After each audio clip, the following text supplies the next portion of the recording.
It's another edition of Time About the Movies, and today we're taking a look at the films of Valentine's Day weekend, actually Valentine's Day itself, February 14th, 1997, and there's actually 7 movies this time around instead of 6, like I said yesterday. And that's because I found out there was another movie on here, but for some reason this page on Box Office Mojo doesn't highlight all the new releases, so you really have to squint your eyes and look and see what movies are there. But there's one more movie in here that I did not put in there before, so technically, we've got 7 movies to look at, so we have a lot to get to, as always, so let's go ahead and jump on into it. We'll start off with the biggest new release of the weekend, and that is Clint Eastwood's Absolute Power.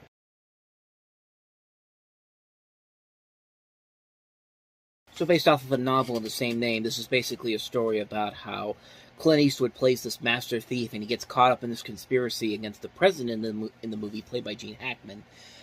He believes that the president believes everything he does is beyond reproach, including an affair or two, which leads to said murder. And there's only one witness, and that is the thief played by Eastwood. They are sure he'll talk, but when Secret Service is determined to keep him quiet, but catching a thief and all these blah blah blah blah blah. You've heard the story before, over and over again, and yet this movie somehow really makes it very boring. This is one of the most boring thrillers I've ever seen. I mean, you've got so many good talents in this movie. Clint Eastwood, Gene Hackman, Ed Harris, Laura Linney, Scott Glenn, Judy Davis, Dennis Haysbert, Richard Jenkins. I mean, that cast alone is incredible. You've got it written by William Goldman. William Goldman is a very solid writer who wrote Butch Cassidy and the Sundance Kid. He wrote one of the best political thrillers of all time with All the President's Men. And Clint Eastwood's a damn good director. How did they all get stuck with this really lackluster movie? I mean, this is probably one of Clint Eastwood's most boring, most bland movies ever. I mean, there's nothing about this story that's interesting whatsoever. There's nothing clever about this movie whatsoever. It is just a boring thriller. You do not care about anything that goes on in this movie. You don't care about the mystery. You don't care about any of these characters whatsoever because they're just stock characters. And it's just a mess. The story is all over the place, and it's the perfect definition of a thriller that just throws anything to the wall and hopes that it will stick when nothing is sticking whatsoever. It's that bad of a movie. I cannot believe how boring and how lazy this movie is when so much potential is there with everything that they have involved here. And it's just a terrible movie. It's a terrible, terrible film. It's not engaging whatsoever. It's not well done at all. It's a bland, boring movie. I could not believe how bad this movie was. I mean, I was really disappointed by this movie, considering that all the talent that's on board here. It's a horrible film. It's a horrible, horrible movie. I mean, wow, what a mess. So that's Absolute Power. So let's go ahead and take a look at our next movie, and that is on a much lighter note, the fourth and then final installment of the Vacation series. Before, of course, we got the reboot, and that is, of course, Vegas Vacation.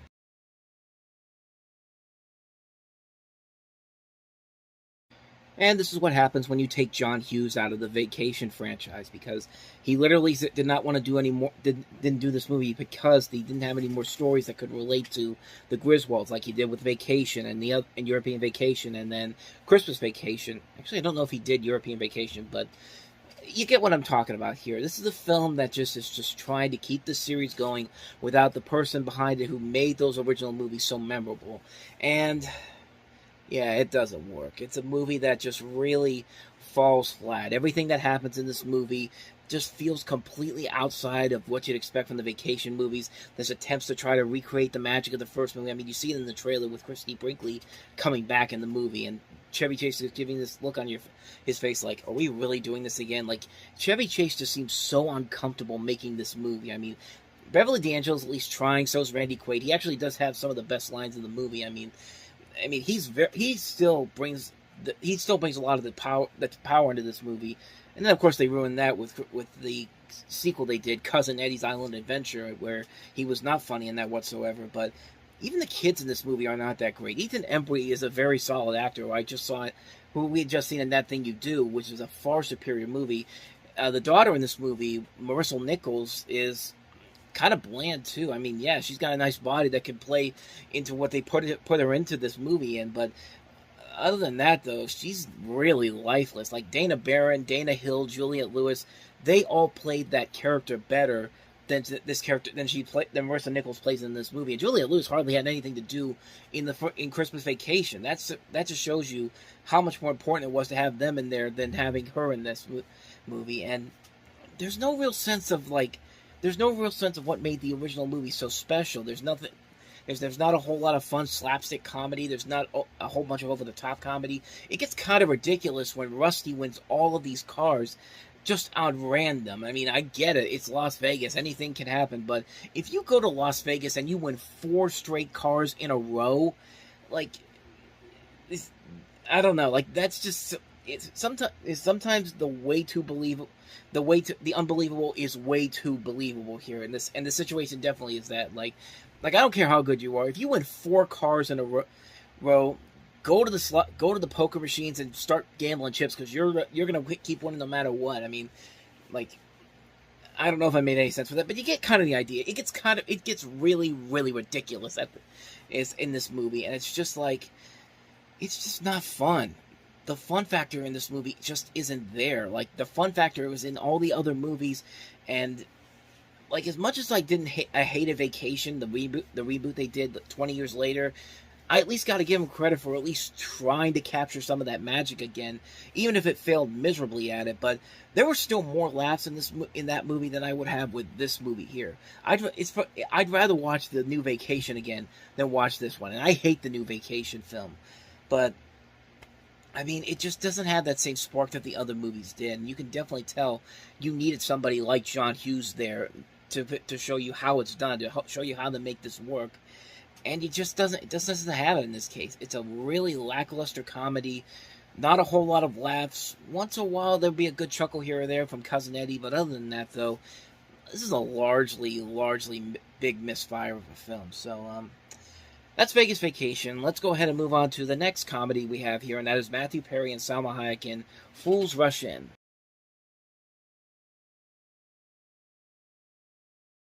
Second comedy of the weekend to take place in Las Vegas, but unlike Vegas Vacation, this one is surprisingly charming. Like, it's not a great film overall.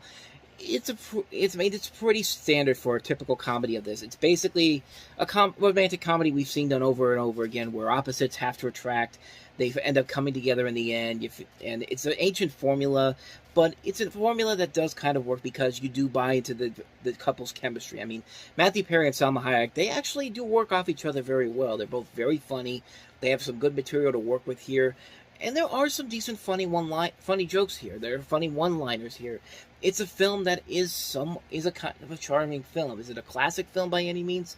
No, not really. I mean, I wouldn't even go as far as to say it's a great movie overall, but I was expecting a whole lot worse with this film. I think it works mostly, like I said, because of the chemistry between Perry and Hayek. It's definitely there, and you have scriptwriters who know that as long as the actors are working off each other well enough, the film will actually stay on its own, and it does for a good majority of it. It's a film that largely is mostly forgettable, but at the same time, I didn't hate it. I came into it expecting a lot worse, but I found myself kind of liking it so much. And I think it also helps that it's directed by this guy Andy Tennant, who's actually made some pretty good movies over the course of his career.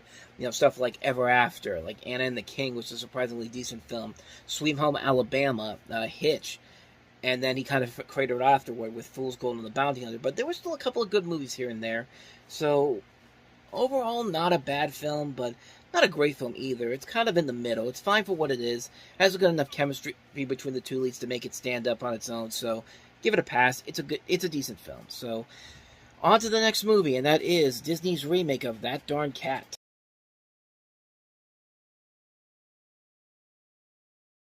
So let's talk about where Disney's live-action film department was around this time period. I mean, granted, the animated renaissance that started with The Little Mermaid 8 years ago, I should say, was starting its eventual decline. But the animation department was still at least putting out some decent fun films during this time period. The live-action film department, on the other hand, was really starting to crater off, and this was probably the first movie that shows that, is that you should really go in proceeding with caution, because a lot of what you're going to see from this point on in terms of the live-action films Most of these films are either really lackluster or mostly forgettable or just plain bad. That Dark Cat is just plain bad. I mean, this is a movie that has the writing team that gave us Ed Wood, and it stars Christina Ricci, who has proven to be a solid actress in other movies, and a cast that also includes Dougie Doug from Cool Runnings, George Zazandra, Peter Boyle, Michael McKean, Tom Wilson, John Ratzenberger, Dean Jones is in here as well, and they create a remake that is so bland, so forgettable, so uninspired, so uninventive, so trying to be hip to the kids these days type of bad. I mean, it's a bad, bad movie. This town that these people live in are so bland and boring. It's just like none of these characters in this movie are likable whatsoever. You don't care about any people in here, not even Christina Ricci, who is just half-assing it throughout the course of the movie. She does not care about anything that happens in this movie at all. That scene in the trailer is probably the closest she ever gets to being incredibly hyped about something going on here. Every line reading in this is just kind of like, okay, let's get through this. Let's get through this day so I can go home and think about my decisions of saying yes to this. And Dougie Doug is only there to just provide slapstick, and the guy can be a decent actor in other movies like Cool Runnings, but here he's just here to play the bumbling idiot who's allergic to cats. I mean, there's nothing fun about this movie whatsoever. It's a movie that is so boring, so lifeless. You don't care about anything that goes on in this movie. It's a huge, major misfire here. And I think a lot of people like myself didn't even know that this was actually a remake of a far superior movie from the 60s, which was, of course, the 1965 That Dark Cat, which I used to see on the Disney Channel a lot when this remake was coming out to tie into the release of that film. And, yeah, I don't think I even need to say that the remake is far less superior compared to the original film, even though the original film is still a corny film, but it works for the time period. It's something that works. You can watch it so many years later and still get some enjoyment out of it, but with this is just bad for the sake of being bad. It's dated right from the get-go.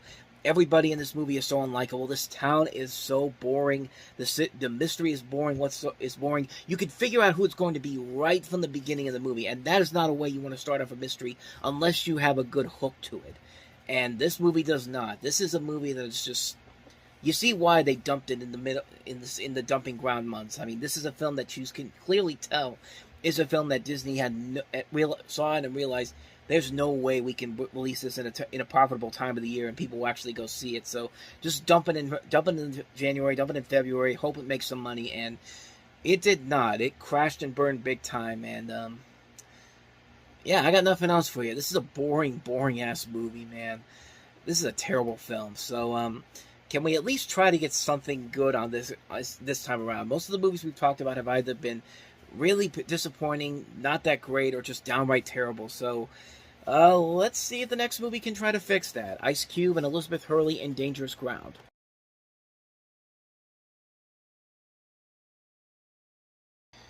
Not really, but at least it's somewhat more promising than some of the other movies we've looked at. I mean, Ice Cube expanding his range as an actor, going back to what we saw him in with Boys in the Hood, kind of. The movie itself, unfortunately, is kind of by the numbers. It's not really all that great. It doesn't have a whole lot of memorable characters in it, except for maybe Elizabeth Hurley. This is pre-Austin Powers. This was a couple months before Austin Powers really put her on the map, and I'll give her credit though. She is trying her best in this movie, and I thought she was okay in it. I think Ice Cube is okay in it as well as Ving Rhames. What did I say? Ring Vames, like the dyslexic stuff right there. But it's a film that I think has way too many things we've seen done over and over again. There's nothing really all that interesting about anything in terms of the story that we should get invested in, and there's just nothing there that really makes this a standout film. It's a movie that's largely forgettable just on the story level. It's stuff we've seen done over and over again, and it's just not a fun film. It's not a film that really is engaging all that much, but considering that this director has really not done a whole lot of good stuff that we've looked at so far, Serafina, Fatherhood, Cry the Beloved Country, he later go on to do Dracula 3000. Yeah, this guy, this probably should have been a warning sign that this was not going to be that great of a movie. So, not a whole lot more to say about that one. That's Dangerous Ground. So, with that said, let us go ahead and move on to the next film that I see on this list, and that is the movie Touch.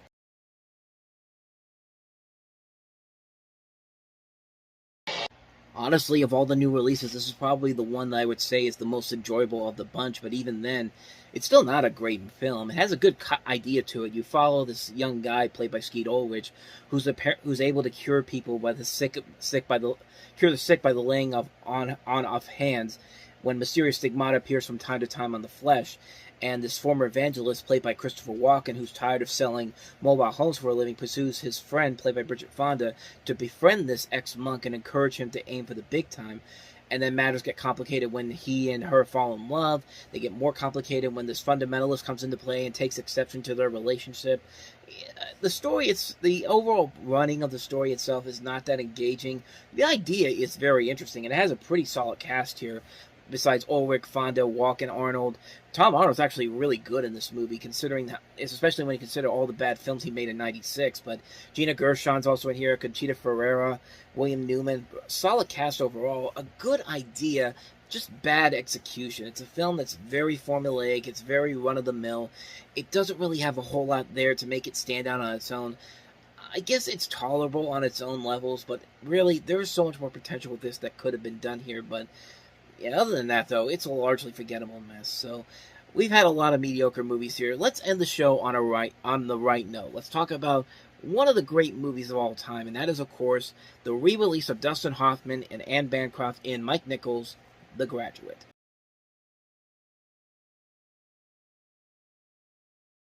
I mean, really, there's not a whole lot more that can be said about The Graduate that hasn't already been said already. It's been considered one of the greatest movies of all time, one of the great comedies of all time, one of the great dramas of all time, too. It's a film that does a good job of blending those elements into there, and you have great performances all around. Dustin Hoffman, Anne Bancroft, Catherine Ross, who plays Elaine in the film, is very good here. Buck Henry co-wrote the script with Calder Willingham. Mike Nichols, of course, won an Academy Award for directing this film. The music by Simon and Garfunkel is so memorable. The scenes in this film are so memorable, too, and they still leave a lasting impact on you to this very day. Like, there are scenes and situations that these characters go through in this film that are just still relevant all these years later. That scene at the end of the movie where Benjamin goes to the wedding and he gets Elaine back, and they go to the bus. They're about to start their happy life together, and then they slowly start to their happy faces slowly start to fade into this look of what did we just do and where do we go from here, because they realize all of what they did leads to these uncomfortable situations that they have to figure it out for themselves, and the audience has to figure it out as well. Like, where do they go from here after everything that they've gone through?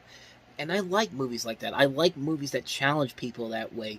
You see something like this, and your first thought is, what's going to happen next? Did these guys do the right thing? It's kind of like what happened recently with Across the Spider-Verse and the way they ended that movie. They're setting everything up here, and it's a to be continued storyline. And now you have to wait a year to figure out where's everything going to go, what's going to happen next. And you watch it, and and after you're done, you're still having these thoughts of what you think might happen. Like, what's going to happen at this point on? Like, how's everybody going to get out of this?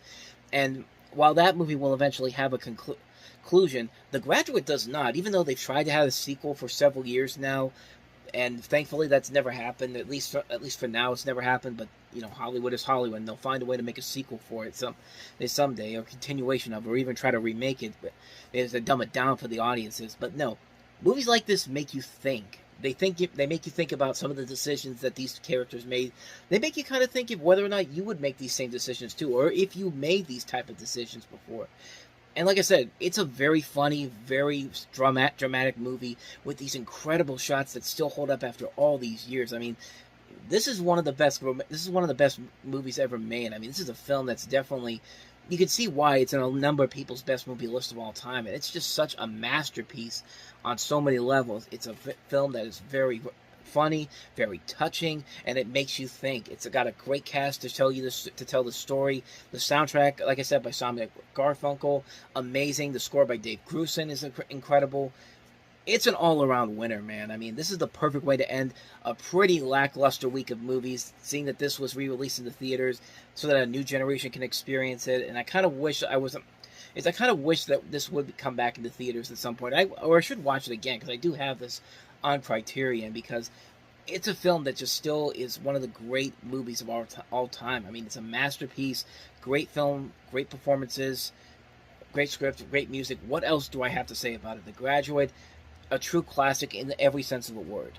And speaking of great classics, that's where we'll continue on as we head into the next week of Time About the Movies on the next episode with the re-release of arguably what many people consider to be the best Star Wars movie ever made, and that is, of course, The Empire Strikes Back as part of the Star Wars Trilogy Special Editions.